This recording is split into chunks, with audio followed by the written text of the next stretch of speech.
Hello, it's your girl Elizabeth Oshodi. I'm going to be making this short videos and quick lessons from what I've been through, from what I know. I call this the reach of lies. Sometimes you sit down and you start thinking back to how things were and how things end up the way they are. You just think about life. And I sat there and I remembered when I was married, I reached out a lot to my ex-husband's family, a lot. The nieces and the nephews I would let come spend time with me on holidays. And we had a good home. It was innocent, it was pure, it was nice. And we were doing financially okay. But what I didn't know was that my in-laws were not too happy with me. There was one of my in-laws, the niece. Hi, Fumi. Hi. One of my husband's nieces that would spend time with us. And I didn't know she had that kind of, how do I want to put it? That shadiness about her.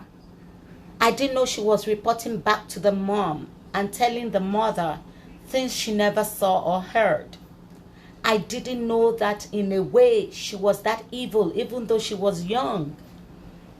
But she concocted certain stories, which I started hearing later. And she herself had become a born-again Christian and so called me and was apologizing to me on the things and the evil that she had done. And I wanted to just drop down and die. I didn't know.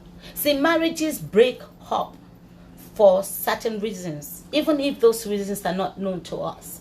And because we feel unjustifiably,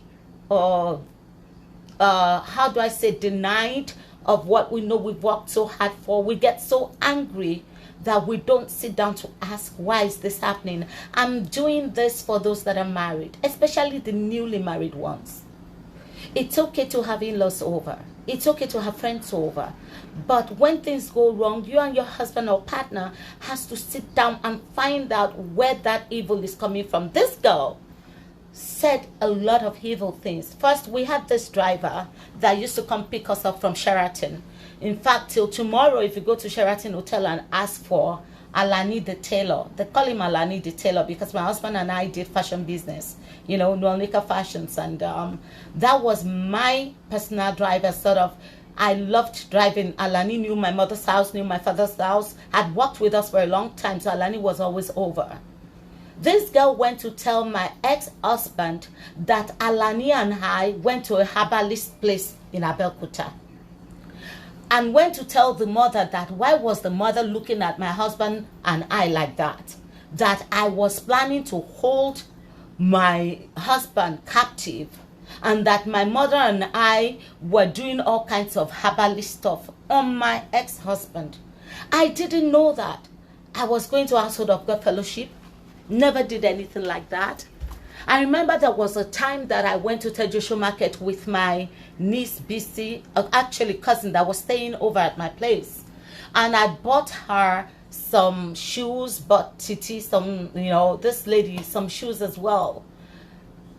It's amazing, but I got home and BC couldn't find one leg of her shoe that I bought for her.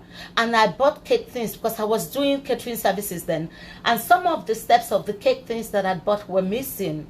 It was later this girl called me on her knees to confess to me that she was the one that threw BC's shoe out of the taxi cab window. And that she had broken and destroyed some of the cake things. So this girl, I was trying to be kind to her. I brought her into my home. And it was from those things that she instigated, those lies that she told, that broke my home.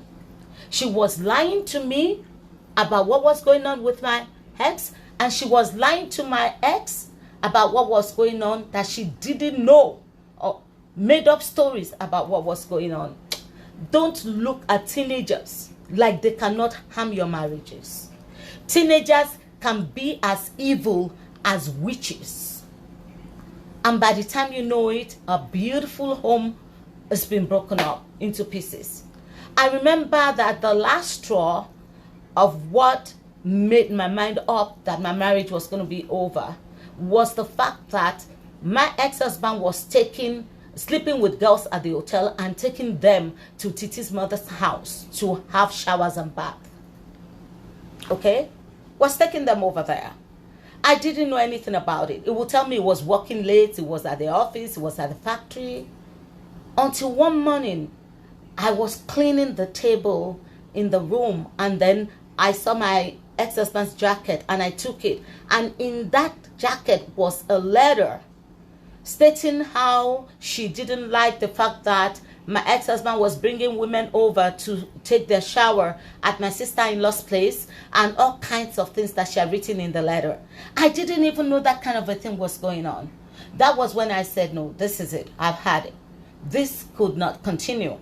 But I sat down now. I think my ex-husband left in 1993, and this is 2021. It's amazing how some things come back to you. I'm 53, going 54 now. I got married when I was 21. My marriage broke up when I was 28.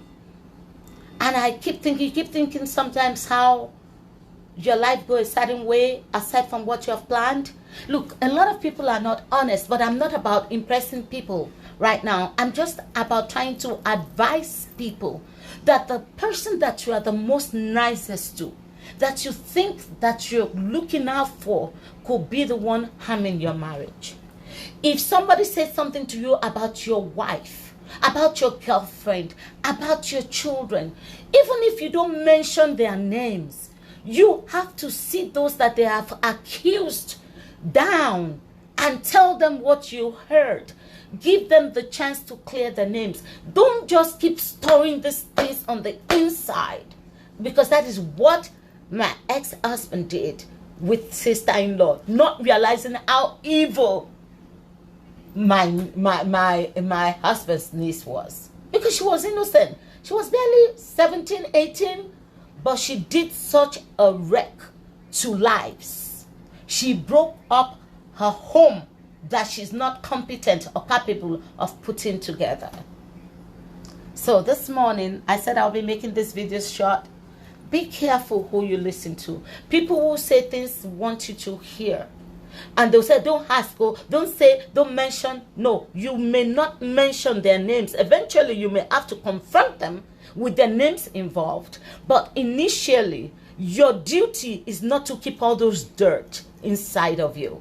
Do not keep damning information inside of you without trying to hear it out by clarifying from whom they said you've been, accused by. You have to find out. If they tell you your wife did something, find a way to clear it out. Don't just keep it inside you. If they say your husband did something, find a way. You're not supposed to store hateful things inside your heart for somebody that you claim you love. If you do, you will lose that relationship. It's better to lose that terrible friendship that is giving you information than to lose a love that you care so much about and break your home and put your children in disarray. I saw your husband at a hotel. Don't say I told you. No. I'm not going to say you told me, but I'm going to find out if he was at the hotel, for what reason he was there. You have to find out. Stop listening to people who bring news to you. And if you're an in-law, mother-in-law, sister-in-law, your brother's house, your son's house is not your house. You have no right to now start running to herbalist because your daughter told you they're going to kill your brother. Because that is exactly what her mother did. Her mother started attacking spiritually from the stories that the daughter gave her that was false. You get what I'm saying? People start fighting on the behalf of somebody that wasn't even attacked. Look at me, innocent girl. I was just fashioned, wear my jeans, put on my makeup and do my life. But she was concocting stories of how my mother and I did this and did that and said that. That never, before God Almighty, ever happened. And she succeeded in breaking up her home. So be careful. If you're newly married, be careful who you bring into your marriages.